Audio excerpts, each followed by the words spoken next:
Capítulo 1. Los 3 presentes del señor d'Artagnan padre.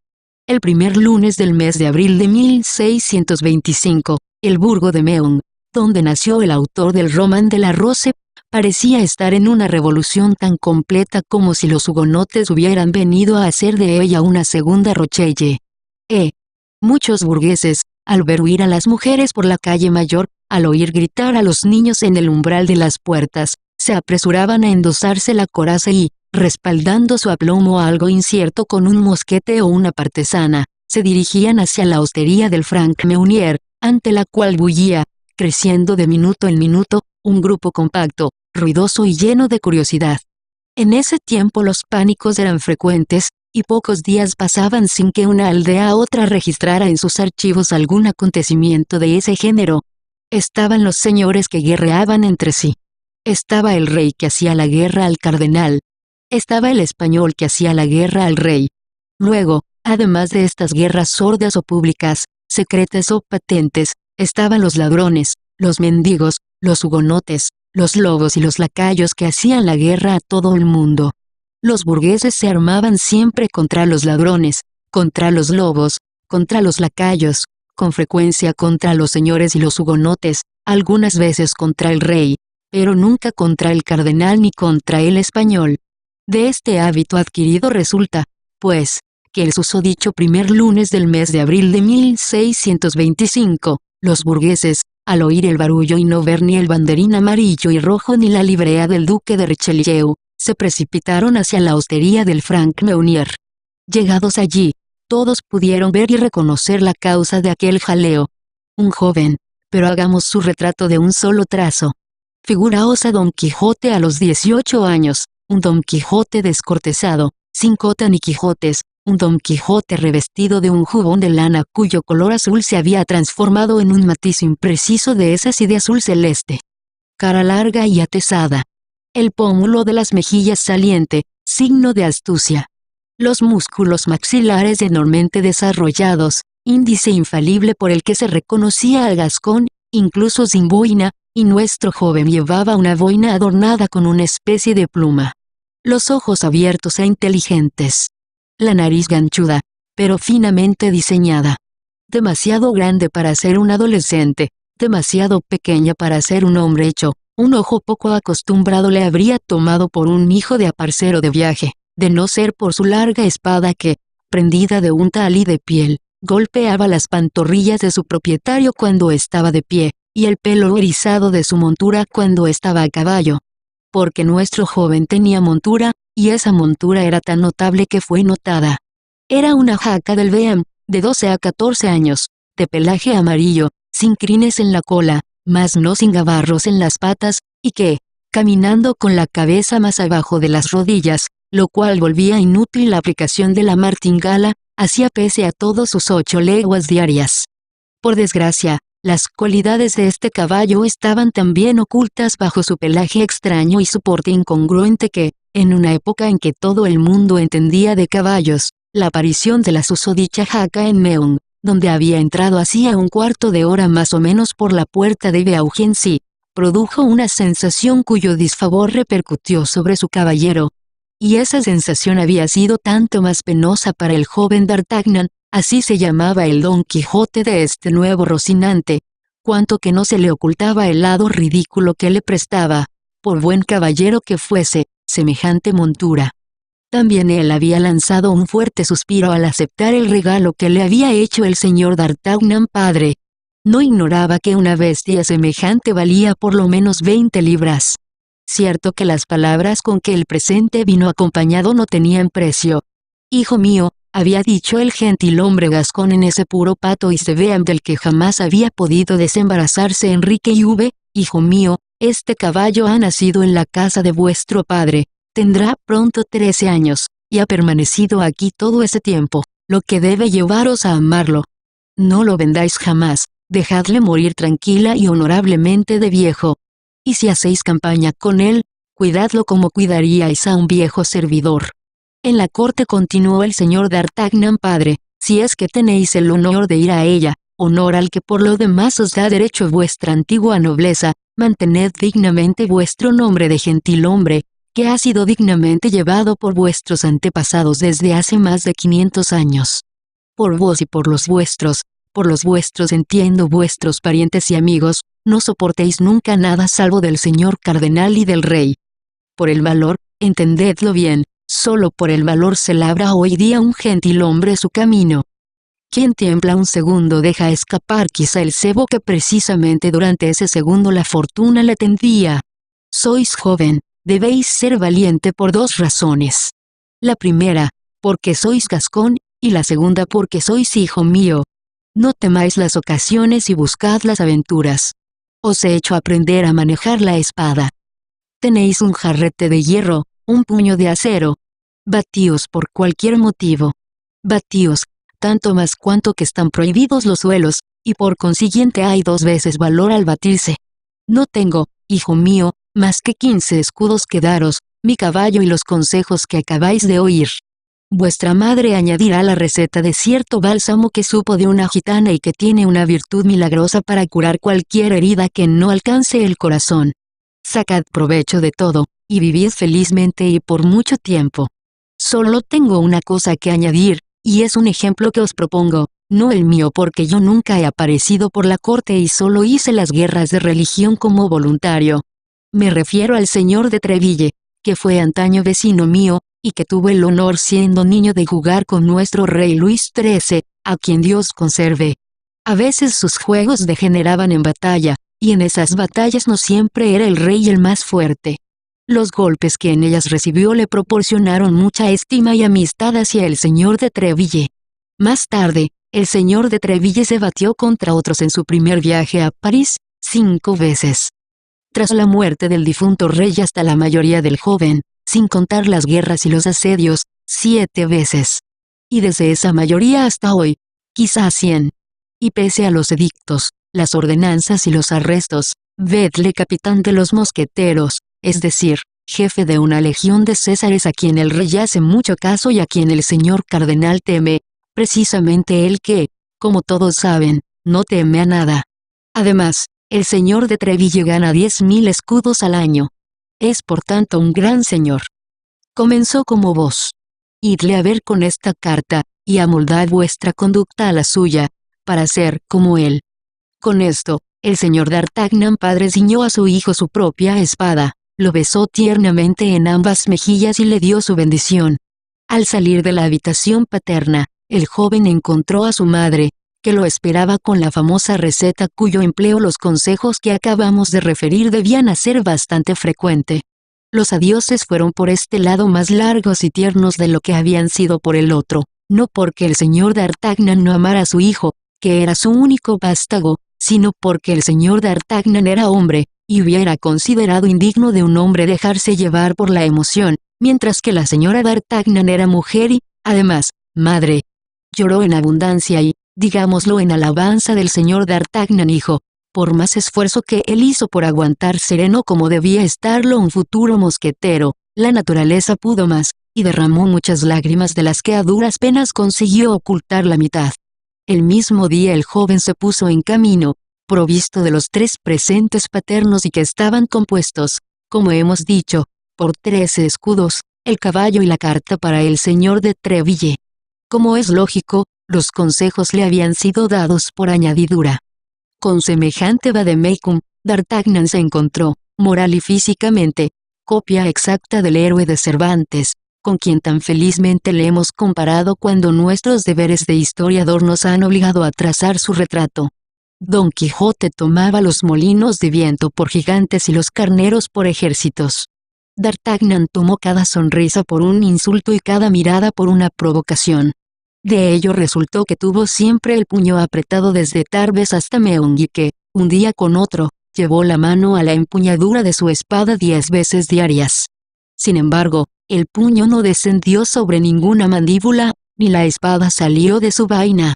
Y no es que la vista de la malhadada jaca amarilla no hiciera florecer sonrisas en los rostros de los que pasaban.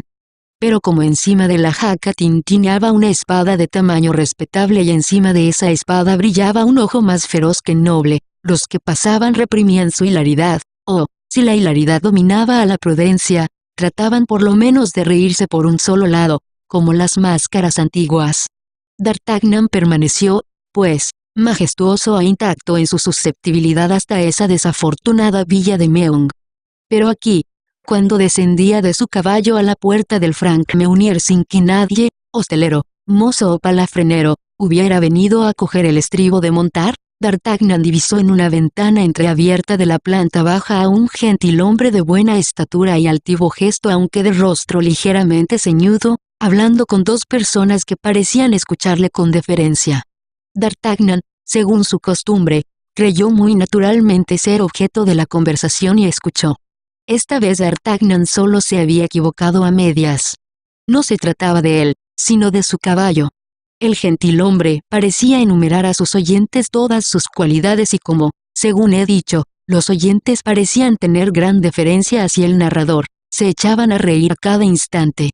Como media sonrisa bastaba para despertar la irascibilidad del joven, fácilmente se comprenderá el efecto que en él produjo tan ruidosa hilaridad. Sin embargo, D'Artagnan quiso primero hacerse idea de la fisonomía del impertinente que se burlaba de él. Clavó su mirada altiva sobre el extraño y reconoció a un hombre de 40 a 45 años, de ojos negros y penetrantes, de tez pálida, nariz fuertemente pronunciada, mostacho negro y perfectamente recortado. Iba vestido con un jubón y calzas violetas con agujetas de igual color, sin más adorno que las cuchilladas habituales por las que pasaba la camisa. Aquellas calzas y aquel jubón, aunque nuevos, parecían arrugados como vestidos de viaje largo tiempo encerrados en un baúl. D'Artagnan hizo todas estas observaciones con la rapidez del observador más minucioso, y, sin duda, por un sentimiento instintivo que le decía que aquel desconocido debía tener gran influencia sobre su vida futura. Y como en el momento en que D'Artagnan fijaba su mirada en el gentilhombre de jubón violeta, el gentilhombre hacía respecto a la jaca bearnesa una de sus más sabias y más profundas demostraciones, sus dos oyentes estallaron en carcajadas, y él mismo dejó, contra su costumbre, vagar visiblemente, si es que se puede hablar así, una pálida sonrisa sobre su rostro. Aquella vez no había duda, D'Artagnan era realmente insultado. Por eso, lleno de tal convicción, hundió su boina hasta los ojos y, tratando de copiar algunos aires de corte que había sorprendido en Gascuña entre los señores de viaje, se adelantó, con una mano en la guarnición de su espada y la otra apoyada en la cadera. Desgraciadamente, a medida que avanzaba, la cólera le enceguecía más y más, y en vez del discurso digno y altivo que había preparado para formular su provocación, solo halló en la punta de su lengua una personalidad grosera que acompañó con un gesto furioso. Señor! Exclamó. Señor, ¿qué os ocultáis tras ese postigo? Sí, vos, decidme un poco de qué os reís, y nos reiremos juntos. El gentilhombre volvió lentamente los ojos de la montura al caballero, como si hubiera necesitado cierto tiempo para comprender que era él a quien se dirigían tan extraños reproches. Luego, cuando no pudo albergar ya ninguna duda, su ceño se frunció ligeramente y tras una larga pausa, con un acento de ironía y de insolencia imposible de describir, respondió a D'Artagnan. «Yo no os hablo, señor. Pero yo sí os hablo», exclamó el joven exasperado por aquella mezcla de insolencia y de buenas maneras, de conveniencias y de desdenes. El desconocido lo miró un instante todavía con su leve sonrisa y, apartándose de la ventana, salió lentamente de la hostería para venir a plantarse a 2 pasos de D'Artagnan frente al caballo. Su actitud tranquila y su fisonomía burlona habían redoblado la hilaridad de aquellos con quienes hablaba y que se habían quedado en la ventana. D'Artagnan, al verle llegar, sacó su espada un pie fuera de la vaina. «Decididamente este caballo es, o mejor, fue en su juventud botón de oro», dijo el desconocido continuando las investigaciones comenzadas y dirigiéndose a sus oyentes de la ventana, sin aparentar en modo alguno notar la exasperación de D'Artagnan, que sin embargo estaba de pie entre él y ellos. «Es un color muy conocido en botánica, pero hasta el presente muy raro entre los caballos. Así se ríe del caballo quien no osaría reírse del amo», exclamó el émulo de Treville, furioso. «Señor», prosiguió el desconocido, «no río muy a menudo, como vos mismo podéis ver por el aspecto de mi rostro. Pero procuro conservar el privilegio de reír cuando me place. Y yo, exclamó D'Artagnan, no quiero que nadie ría cuando no me place. ¿De verdad, señor?, continuó el desconocido más tranquilo que nunca.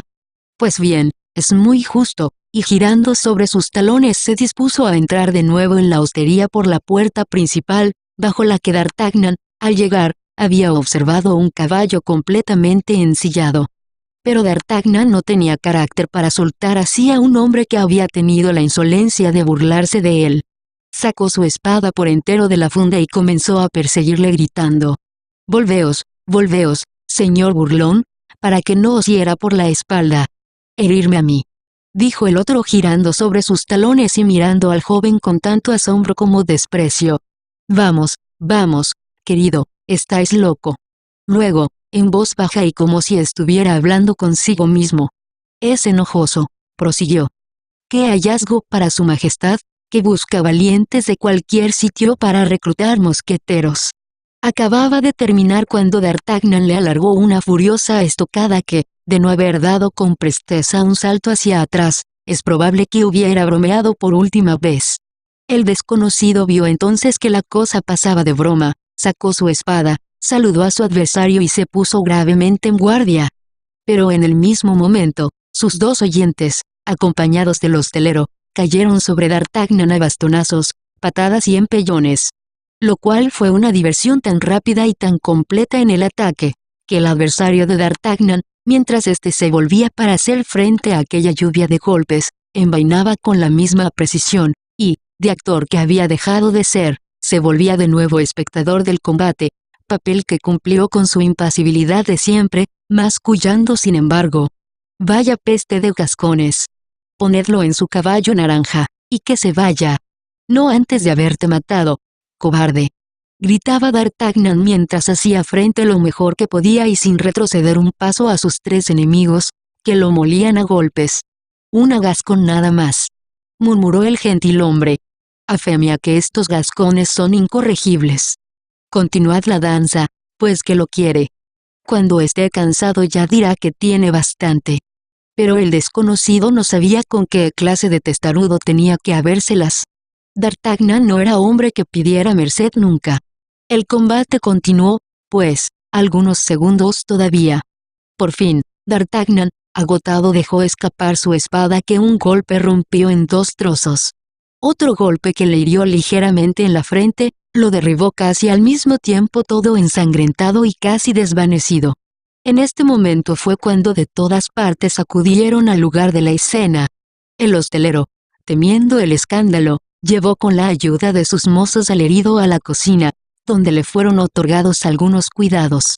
En cuanto al gentilhombre, había vuelto a ocupar su sitio en la ventana y miraba con cierta impaciencia a todo aquel gentío cuya permanencia allí parecía causarle viva contrariedad. «Y bien, ¿qué tal va ese rabioso?», dijo volviéndose al ruido de la puerta que se abrió y dirigiéndose al hostelero que venía a informarse sobre su salud. «¿Vuestra excelencia está sano y salvo?», preguntó el hostelero. «Sí, completamente sano y salvo, mi querido hostelero, y soy yo quien os pregunta qué ha pasado con nuestro joven». «Ya está mejor», dijo el hostelero. «Se ha desvanecido totalmente». «¿De verdad?», dijo el gentilhombre. «Pero antes de desvanecerse ha reunido todas sus fuerzas para llamaros y desafiaros al llamaros. Ese buen mozo es el diablo en persona», exclamó el desconocido.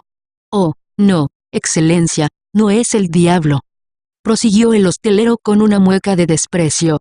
«Durante su desvanecimiento lo hemos registrado, y en su paquete no hay más que una camisa y en su bolsa nada más que 12 escudos, lo cual no le ha impedido decir al desmayarse que, si tal cosa le hubiera ocurrido en París, os arrepentiríais en el acto, mientras que aquí solo os arrepentiréis más tarde».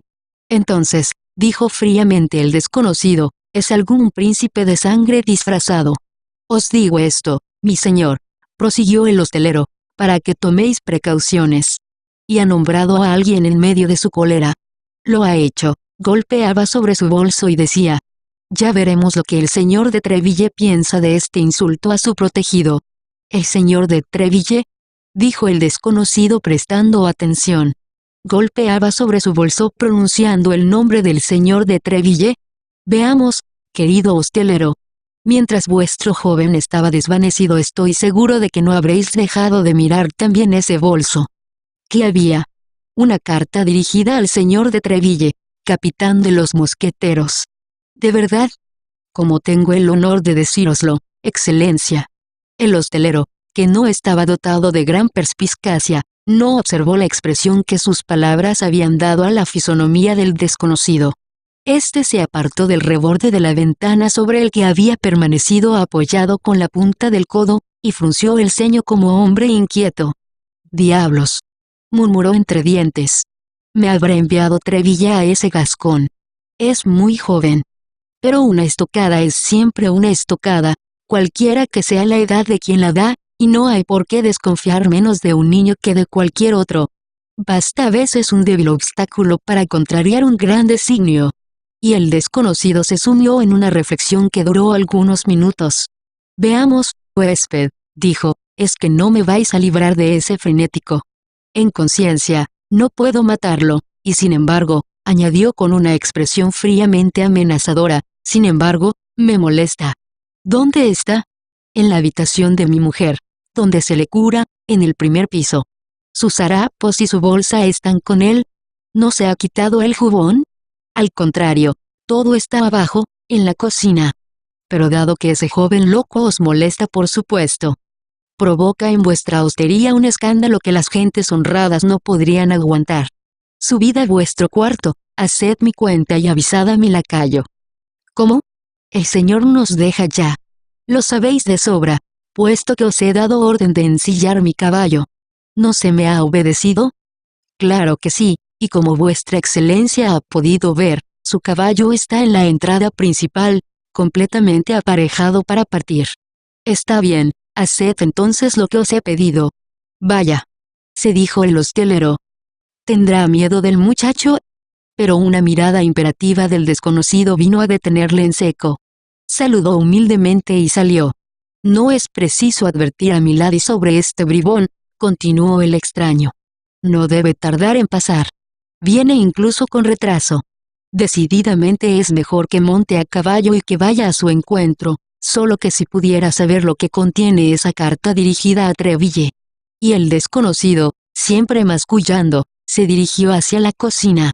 Durante este tiempo, el huésped, que no dudaba de que era la presencia del muchacho lo que echaba al desconocido de su hostería, había subido a la habitación de su mujer y había encontrado a D'Artagnan dueño por fin de sus sentidos. Entonces, tratando de hacerle comprender que la policía podría jugarle una mala pasada por haber ido a buscar querella a un gran señor, porque, en opinión del huésped, el desconocido no podía ser más que un gran señor, le convenció para que, pese a su debilidad, se levantase y prosiguiese su camino. D'Artagnan, medio aturdido, sin jubón y con la cabeza toda envuelta en vendas, se levantó y, empujado por el hostelero, comenzó a bajar. Pero al llegar a la cocina, lo primero que vio fue a su provocador que hablaba tranquilamente al estribo de una pesada carroza tirada por dos gruesos caballos normandos. Su interlocutora, cuya cabeza aparecía enmarcada en la portezuela, era una mujer de 20 a 22 años. Ya hemos dicho con qué rapidez percibía D'Artagnan una fisonomía. Al primer vistazo comprobó que la mujer era joven y bella. Pero esta belleza le sorprendió tanto más cuanto que era completamente extraña a las comarcas meridionales que D'Artagnan había habitado hasta entonces. Era una persona pálida y rubia, de largos cabellos que caían en bucles sobre sus hombros, de grandes ojos azules lánguidos, de labios rosados y manos de alabastro. Hablaba muy vivamente con el desconocido. «Entonces, su eminencia me ordena», decía la dama, «volver inmediatamente a Inglaterra, y avisarle directamente si el duque abandona Londres. Y, en cuanto a mis restantes instrucciones», preguntó la bella viajera. «Están guardadas en esa caja, que solo abriréis al otro lado del Canal de la Mancha». «Muy bien, ¿qué haréis vos?» «Yo regreso a París». «¿Sin castigar a ese insolente muchachito?», preguntó la dama. El desconocido iba a responder. Pero en el momento en que abría la boca, D'Artagnan, que lo había oído todo, se abalanzó hacia el umbral de la puerta. «Es ese insolente muchachito el que castiga a los otros», exclamó, y espero que esta vez aquel a quien debe castigar no escapará como la primera. ¿No escapará?, dijo el desconocido frunciendo el ceño. No, delante de una mujer no osaríais huir, eso presumo. Pensad, dijo Milady al ver al gentilhombre llevar la mano a su espada, pensad que el menor retraso puede perderlo todo. Tenéis razón, exclamó el gentilhombre. Partid, pues, por vuestro lado. Yo parto por el mío. Y saludando a la dama con un gesto de cabeza, se abalanzó sobre su caballo, mientras el cochero de la carroza azotaba vigorosamente a su tiro. Los dos interlocutores partieron pues al galope, alejándose cada cual por un lado opuesto de la calle. Vuestro gasto, vociferó el hostelero, cuyo afecto a su viajero se trocaba en profundo desdén al ver que se alejaba sin saldar sus cuentas. Paga, bribón, gritó el viajero, siempre galopando, a su lacayo, el cual arrojó a los pies del hostelero 2 o 3 monedas de plata, y se puso a galopar tras su señor. ¡Ah, cobarde! ¡Ah, miserable! ¡Ah, falso gentilhombre!, exclamó D'Artagnan lanzándose a su vez tras el lacayo. Pero el herido estaba demasiado débil aún para soportar semejante sacudida. Apenas hubo dado 10 pasos, cuando sus oídos le zumbaron, le dominó un vahido, una nube de sangre pasó por sus ojos, y cayó en medio de la calle gritando todavía. «Cobarde, cobarde, cobarde. En efecto, es muy cobarde», murmuró el hostelero aproximándose a D'Artagnan, y tratando mediante esta adulación de reconciliarse con el pobre muchacho, como la garza de la fábula con su limaco nocturno. «Sí, muy cobarde», murmuró D'Artagnan. «Pero ella, qué hermosa». «¿Quién ella?», preguntó el hostelero. «Milady», balbuceó D'Artagnan. Y se desvaneció por segunda vez. «Es igual», dijo el hostelero. «Pierdo 2, pero me queda este, al que estoy seguro de conservar por lo menos algunos días. Siempre son 11 escudos de ganancia». Ya se sabe que 11 escudos constituían precisamente la suma que quedaba en la bolsa de D'Artagnan. El hostelero había contado con 11 días de enfermedad, a escudo por día. Pero había contado con ello sin su viajero. Al día siguiente, a las 5 de la mañana, D'Artagnan se levantó, bajó él mismo a la cocina, pidió, además de otros ingredientes cuya lista no ha llegado hasta nosotros, vino, aceite, romero, y, con la receta de su madre en la mano, se preparó un bálsamo con el que ungió sus numerosas heridas, renovando él mismo sus vendas y no queriendo admitir la ayuda de ningún médico. Gracias sin duda a la eficacia del bálsamo de Bohemia, y quizá también gracias a la ausencia de todo doctor, D'Artagnan se encontró de pie aquella misma noche, y casi curado al día siguiente. Pero en el momento de pagar aquel romero, aquel aceite y aquel vino, único gasto del amo que había guardado dieta absoluta mientras que, por el contrario, el caballo amarillo, al decir del hostelero al menos, había comido 3 veces más de lo que razonablemente se hubiera podido suponer por su talla, D'Artagnan no encontró en su bolso más que su pequeña bolsa de terciopelo raído así como los 11 escudos que contenía. En cuanto a la carta dirigida al señor de Treville, había desaparecido. El joven comenzó por buscar aquella carta con gran impaciencia, volviendo y revolviendo 20 veces sus bolsos y bolsillos, buscando y rebuscando en su talego, abriendo y cerrando su bolso. Pero cuando se hubo convencido de que la carta era inencontrable, entró en un tercer acceso de rabia que a punto estuvo de provocarle un nuevo consumo de vino y de aceite aromatizados. Porque, al ver a aquel joven de mala cabeza acalorarse y amenazar con romper todo en el establecimiento si no encontraban su carta, el hostelero había cogido ya un chuzo, su mujer un mango de escoba, y sus criados los mismos bastones que habían servido la víspera. «Mi carta de recomendación», gritaba D'Artagnan. «Mi carta de recomendación. Por todos los diablos, os ensarto a todos como a hortelanos». Desgraciadamente, una circunstancia se oponía a que el joven cumpliera su amenaza. Y es que, como ya lo hemos dicho, su espada se había roto en 2 trozos durante la primera refriega, cosa que él había olvidado por completo. Y de ello resultó que cuando D'Artagnan quiso desenvainar, se encontró armado pura y simplemente con un trozo de espada de 8 o 10 pulgadas más o menos, que el hostelero había encasquetado cuidadosamente en la vaina. En cuanto al resto de la hoja, el chef la había ocultado hábilmente para hacerse una aguja mechera. Sin embargo, esta decepción no hubiera detenido probablemente a nuestro fogoso joven, si el huésped no hubiera pensado que la reclamación que le dirigía a su viajero era perfectamente justa. Pero, en realidad, dijo bajando su chuzo, ¿dónde está esa carta? Sí, ¿dónde está esa carta? Gritó D'Artagnan. Os prevengo ante todo que esa carta es para el señor de Treville, y que es preciso que aparezca. Porque si no aparece él sabrá de sobra hacerla aparecer. Esta amenaza acabó por intimidar al hostelero. Después del rey y del señor cardenal, el señor de Treville era el hombre cuyo nombre era quizá el repetido con más frecuencia por los militares e incluso por los burgueses. También estaba el padre Joseph, cierto. Pero su nombre a él nunca le era pronunciado sino en voz baja, tan grande era el terror que inspiraba la eminencia gris, como se llamaba al familiar del cardenal. Por eso, arrojando su chuzo lejos de sí, y ordenando a su mujer hacer otro tanto con su mango de escoba y a sus servidores con sus bastones, fue el primero que dio ejemplo en buscar la carta perdida. ¿Es que esa carta encerraba algo precioso?, preguntó el hostelero al cabo de un instante de investigaciones inútiles. «Diablos. Ya lo creo», exclamó el gascón, que contaba con aquella carta para hacer su carrera en la corte. «Contenía mi fortuna. ¿Bonos contra el tesoro?», preguntó el hostelero inquieto. «Bonos contra la tesorería particular de su majestad», respondió D'Artagnan, que, contando con entrar en el servicio del rey gracias a esta recomendación, creía poder dar aquella respuesta algo aventurada sin mentir. «Diablos», dijo el hostelero completamente desesperado. «Pero no importa», continuó D'Artagnan con el aplomo nacional, «no importa.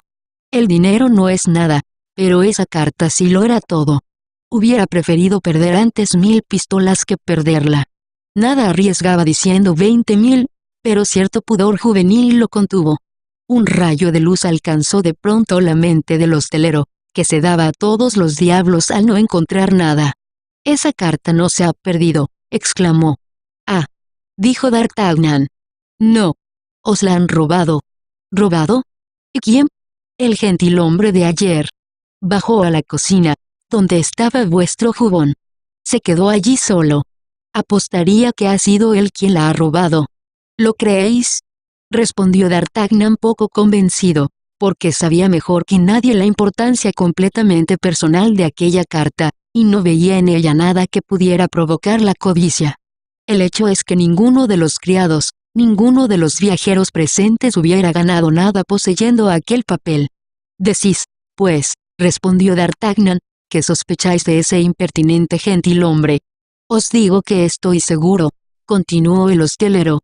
«Cuando yo le anuncié que vuestra señoría era el protegido del señor de Treville, y que teníais incluso una carta para ese ilustre gentilhombre, pareció muy inquieto, me preguntó dónde estaba aquella carta, y bajó inmediatamente a la cocina donde sabía que estaba vuestro jubón».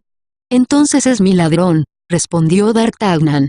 «Me quejaré al señor de Treville, y el señor de Treville se quejará al rey». Luego sacó majestuosamente 2 escudos de su bolsillo, se los dio al hostelero, que lo acompañó, sombrero en mano, hasta la puerta, y subió a su caballo amarillo, que le condujo sin otro accidente hasta la puerta Saint-Antoine, en París, donde su propietario lo vendió por 3 escudos, lo cual era pagarlo muy bien, dado que D'Artagnan lo había agotado hasta el exceso durante la última etapa. Además, el chalán a quien D'Artagnan lo cedió por las 9 libras susodichas no ocultó al joven que solo le daba aquella exorbitante suma debido a la originalidad de su color. D'Artagnan entró, pues, en París a pie, llevando su pequeño paquete bajo el brazo, y caminó hasta encontrar una habitación de alquiler que convino a la exigüidad de sus recursos. Aquella habitación era una especie de buhardilla, sita en la calle des Fossoyeurs, cerca del Luxemburgo. Tan pronto como hubo gastado su último denario, D'Artagnan tomó posesión de su alojamiento, pasó el resto de la jornada cosiendo su jubón y sus calzas de pasamanería, que su madre había descosido de un jubón casi nuevo del señor D'Artagnan padre, y que le había dado a escondidas. Luego fue al paseo de la Ferraille, para mandar poner una hoja a su espada. Luego volvió al Louvre para informarse del primer mosquetero que encontró de la ubicación del palacio del señor de Treville, que estaba situado en la calle del Jeux Colombier, es decir, precisamente en las cercanías del cuarto apalabrado por D'Artagnan, circunstancia que le pareció de feliz augurio para el éxito de su viaje. Tras ello, contento por la forma en que se había conducido en Meung sin remordimientos por el pasado, confiando en el presente y lleno de esperanza en el porvenir, se acostó y se durmió con el sueño del valiente. Aquel sueño, todavía totalmente provinciano, le llevó hasta las 9 de la mañana, hora en que se levantó para dirigirse al palacio de aquel famoso señor de Treville, el tercer personaje del reino según la estimación paterna.